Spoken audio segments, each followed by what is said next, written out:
नमो भगवते वासुदेवाय नमः। प्रणाम भक्तजनों, आज हम माघ मास महात्म्य के अध्याय 5 की कथा का रसपान करेंगे। आज की कथा में हम यह जानेंगे कि किस प्रकार मुनि कुत्स ने भगवान से वरदान प्राप्त किया। आइए हम कथा की शुरुआत करते हैं। वशिष्ठ जी कहते हैं, हे राजन, मैं माघ मास का प्रभाव बतलाता हूँ, जिसे ध्यान पूर्वक सुनो। इसे भक्ति पूर्वक सुनकर मनुष्य सब पापों से मुक्त हो जाता है। प्राचीन रत्नंतर कल्प के सत्य युग में कुत्स नाम के एक ऋषि थे, जो ब्रह्मा जी के पुत्र थे। वे बड़े ही तेजस्वी और निष्पाप थे। उन्होंने कदर्म ऋषि की सुंदरी कन्या के साथ विधि पूर्वक विवाह किया। उसके गर्भ से मुनि के वत्स नामक पुत्र हुआ, जो कि वंशों को बढ़ाने वाला था। वत्स की 5 वर्ष की अवस्था होने पर पिता ने उनका उपनयन संस्कार करके उन्हें गायत्री मंत्र का उपदेश दिया। अब वे ब्रह्मचर्य का पालन करते हुए भृगु कुल में निवास करने लगे। प्रतिदिन प्रातःकाल और सायंकाल अग्निहोत्र तीनों समय स्नान और भिक्षा के अन्न का भोजन करते थे। इंद्रियों को काबू में रखते, काला मृगचर्म धारण करते और सदा स्वास्थ्य में संलग्न रहते थे। पैर से लेकर शिखा तक लंबा पलाश का डंडा, जिसमें कोई छेद न हो, लिए रहते थे। उनके कटिभाग में मूंज की मेखला शोभा पाती थी। हाथ में सदा कमंडलू धारण करते, स्वच्छ कौपिन पहनते, शुद्ध भाव से रहते और स्वच्छ यज्ञोपवीत धारण करते थे। उनका मस्तक समिधाओं की भस्म से सुशोभित होता था। वे सबके नयनों को प्रिय जान पड़ते थे। प्रतिदिन माता पिता, गुरु, आचार्य, बड़े बूढ़ों, सन्यासियों तथा ब्रह्मवादियों को प्रणाम करते थे। बुद्धिमान वत्स ब्रह्मयज्ञ में तत्पर रहते और सदा शुभ कर्मों का अनुष्ठान किया करते थे। वे हाथ में पवित्री धारण करके देवताओं, ऋषियों और पितरों का तर्पण करते थे। फूल, चंदन और गंध आदि को कभी हाथ से छूते भी नहीं थे। मौन होकर भोजन करते, मधु, पिण्याक और खारा नमक नहीं खाते थे। खड़ाऊ नहीं पहनते थे, सदा तथा सवारी पर नहीं चढ़ते। शीशे में मुंह नहीं देखते। दंत धावन, तांबुल और पगड़ी आदि से परहेज रखते थे। नीला, लाल तथा पीला वस्त्र, खाट, आभूषण तथा और जो वस्तुएं ब्रह्मचर्य आश्रम के प्रतिकूल बताई गई है, उन सब का वे स्पर्श तक नहीं करते थे।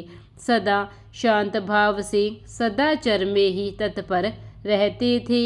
ऐसे आचरवान और विशेषतः ब्रह्मचर्य का पालन करने वाले वत्स मुनि सूर्य के मकर राशि पर रहते माघ मास में भक्ति पूर्वक प्रातः स्नान करते थे। वे उस समय विशेष रूप से शरीर की शुद्धि करते थे। आकाश में जब इन्हें गिने तारे रह जाते थे, उस समय ब्रह्म वेला में तो वे नित्य स्नान करते और फिर जब आधे सूर्य निकल आते, उस समय भी माघ मास का स्नान करते थे। वे मन ही मन अपने भाग्य की सराहना करने लगे। अहो, इस पश्चिम वाहिनी कावेरी नदी में स्नान का अवसर मिलना प्राय मनुष्यों के लिए कठिन है, तो भी मैंने यहाँ स्नान किया। वास्तव में मैं बड़ा भाग्यवान हूँ। समुद्र में मिली हुई जितनी नदियाँ हैं, उन सब का प्रवाह जहाँ पश्चिम या उत्तर की ओर है उस स्थान का प्रयाग से भी अधिक महत्व बतलाया गया है। मैंने अपने पूर्व पुण्यों के प्रभाव से आज कावेरी का पश्चिमगामी प्रवाह प्राप्त किया है। वास्तव में मैं कृतार्थ हूँ, कृतार्थ हूँ, कृतार्थ हूँ। इस प्रकार सोचते हुए वे प्रसन्न होकर कावेरी के जल में तीनों काल स्नान करते थे। उन्होंने कावेरी के पश्चिमगामी प्रवाह में 3 साल तक माघ मास में स्नान किया। उसके पुण्य से उनका अंतःकरण शुद्ध हो गया। वे ममता और कामना से रहित हो गए। तदनंतर माता पिता और गुरु की आज्ञा लेकर वे सर्वव्यापक सर्व पापनाशक कल्याण तीर्थ में आ गए। उस सरोवर में भी 1 मास तक माघ स्नान करके ब्रह्मचारी वत्स मुनि तपस्या करने में लग गए।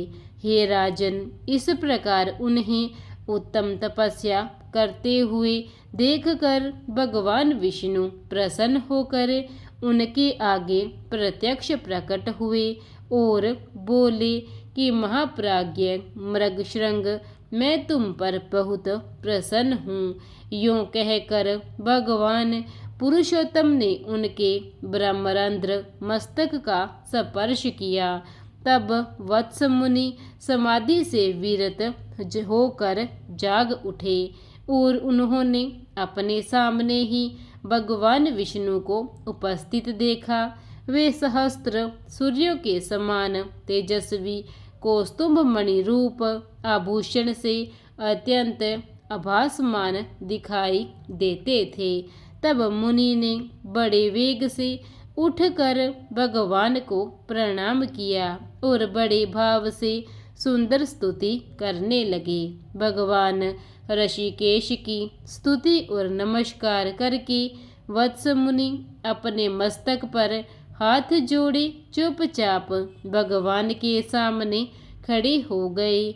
उस समय उनसे नेत्रों से आनंद के आंसू बह रहे थे और सारे शरीर में रोमांच हो आया था। तब श्री भगवान ने कहा, मृगशृंग, तुम्हारी इस स्तुति से मुझे बड़ी प्रसन्नता हुई है। माघ मास में इस सरोवर के जल में जो तुमने स्नान और तप किए हैं, इससे मैं बहुत संतुष्ट हूँ।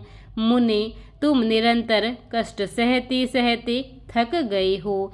दक्षिणाओं सहित यज्ञ, दान, अन्यान्य नियम तथा यमों के पालन से भी मुझे उतना संतोष नहीं होता जितना माघ के स्नान से होता है।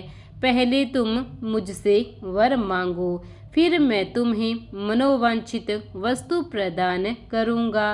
मृगशृंग, तुम मेरी प्रसन्नता के लिए मैं जो आज्ञा दे दूँ उसका पालन करो। इस समय तुम्हारे ब्रह्मचर्य से जिस प्रकार ऋषियों को संतोष हुआ है, उसी प्रकार तुम यज्ञ करके देवताओं को और संतान उत्पन्न करके पितरों को संतुष्ट करो। मेरे संतोष के लिए ये दोनों कार्य तुम्हें सर्वथा करने चाहिए। अगले जन्म में तुम ब्रह्मा जी के पुत्र महाज्ञानी ऋभु नामक जीवन मुक्त ब्राह्मण हो जाओगे और निधाग को वेदांत वाक्य जन्य ज्ञान का उपदेश करके पुनः परम धाम को प्राप्त होगे। मृगशृंग बोले, देवाधिदेव संपूर्ण देवताओं और वंदित जगन्नाथ, आप यहाँ सदा निवास करें और सबको यह सब प्रकार के भोग प्रदान करते रहें। आप सदा सब जीवों को सब तरह की संपत्ति प्रदान करें। भगवन, यदि मैं आपका कृपा पात्र हूँ तो यही एक वर जिसे निवेदन कर चुका हूँ देने की कृपा करें। कमल नयन चरणों में पड़े हुए भक्तों का दुख दूर करने वाले अच्युत आप मुझ पर प्रसन्न होइए। शरणागत वत्सल, मैं आपकी शरण में आया हूँ। भगवान विष्णु बोले, मृगशृंग तथास्तु। मैं तुम्हें वरदान देता हूँ कि मैं सदा यहाँ निवास करूँगा। जो लोग यहाँ मेरा पूजन करेंगे उन्हें सब प्रकार की संपत्ति हाथ लगेगी। विशेषतः जब सूर्य मकर राशि पर हो, उस समय इस सरोवर में स्नान करने वाले मनुष्य सब पापों से मुक्त होकर मेरे परम पद को प्राप्त होंगे। व्यतिपात योग में अयन प्रारंभ होने के दिन संक्रांति के समय, विषुव योग में पूर्णिमा और अमावस्या तिथि को तथा चंद्र ग्रहण और सूर्य ग्रहण के अवसर पर यहाँ स्नान करके यथाशक्ति दान देने से और तुम्हारे मुख से निकले हुए इस स्तोत्र का मेरे सामने पाठ करने से मनुष्य मेरे लोक में प्रतिष्ठित हो जाएगा। भगवान गोविंद के यह कहने पर ब्राह्मण कुमार प्रसन्न हुआ और उन्हें प्रणाम किया। इस प्रकार माघ मास महात्म्य का अध्याय 5 यहीं पर समाप्त होता है। इसके आगे की कथा हम कल सुनेंगे। कल के अध्याय में हम यह सुनेंगे कि भगवान गोविंद ने कुत्स मुनि के पुत्र को मृगशृंग कहकर क्यों बुलाया। इस कथा का हम संपूर्ण रसपान करेंगे। तब तक के लिए प्रेम से बोलिए विष्णु महाराज की जय, सूर्य देव की जय। प्रिय भक्तजनों, अगर आपको मेरी इस माघ मास महात्म्य की कथा अच्छी लगी है तो इसे लाइक कीजिए, शेयर कीजिए और चैनल को सब्सक्राइब करना ना भूलें। धन्यवाद।